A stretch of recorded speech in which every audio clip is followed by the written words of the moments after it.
किसानों के लिए खुशखबरी आ गई है। उनके अकाउंट में जल्द ही पीएम किसान सम्मान योजना के पैसे आने वाले हैं। पीएम किसान सम्मान योजना के तहत 3 किश्तों में किसानों के खाते में 6,000 रुपये अमाउंट ट्रांसफ़र किए जाएंगे। फिलहाल किसान 20वीं किस्त का इंतज़ार कर रहे हैं। अब माना जा रहा है कि मीडिया रिपोर्ट्स के अनुसार जून के तीसरे या फिर चौथे महीने में ये अमाउंट किसानों के खाते में आ सकती है। कुछ रिपोर्ट्स में ये भी दावा किया गया कि 20 जून को पैसे उनके अकाउंट में ट्रांसफर कर दिए जाएंगे। पीएम किसान योजना की 19वीं किस्त फरवरी में ही जारी हो चुकी है। हर 4 महीने के अंतराल पर ये राशि किसानों के खाते में ट्रांसफ़र की जाती है। अब 4 महीने होने वाले हैं। ऐसे में इस महीने आपके खाते में 2,000 रुपये आने के हाई चांसेस हैं।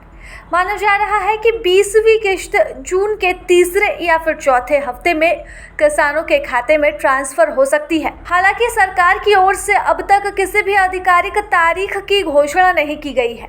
ऐसे में किसान pmkisan.gov.in पर नज़र बनाए रखें और अपने रजिस्टर्ड मोबाइल पर आने वाले SMS को भी चेक करते रहें। अब तक इस योजना के तहत 19 किस्तें जारी की जा चुकी हैं। पिछली यानी कि 19वीं किस्त 24 फरवरी 2025 को किसानों के खाते में ट्रांसफ़र हुई थी।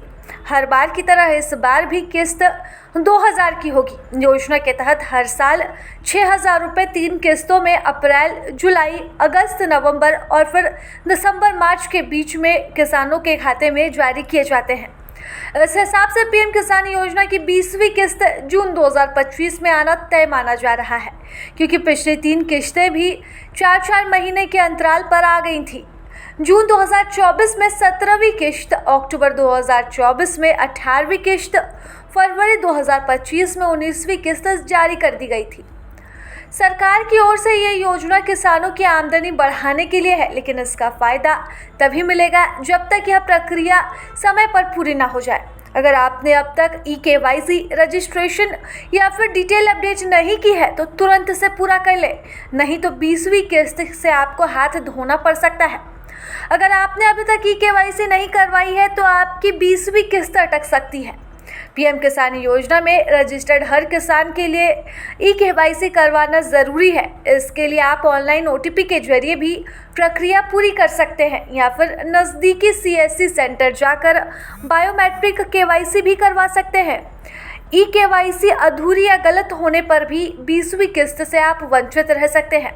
हालांकि एक आसान स्टेप के जरिए आप इसे ऑनलाइन भी पूरा करवा सकते हैं। इसके लिए आपको सबसे पहले pmkisan.gov.in पर जाना है, जहां आपको eKYC पर क्लिक करना है। आधार नंबर और रजिस्टर्ड मोबाइल नंबर डालना और फिर OTP से वेरिफिकेशन के बाद इसे सबमिट कर देना है। ऐसा करने से आपका eKYC पूरा हो जाएगा और आपके खाते में पैसे न आने की संभावना बचेगी ही नहीं।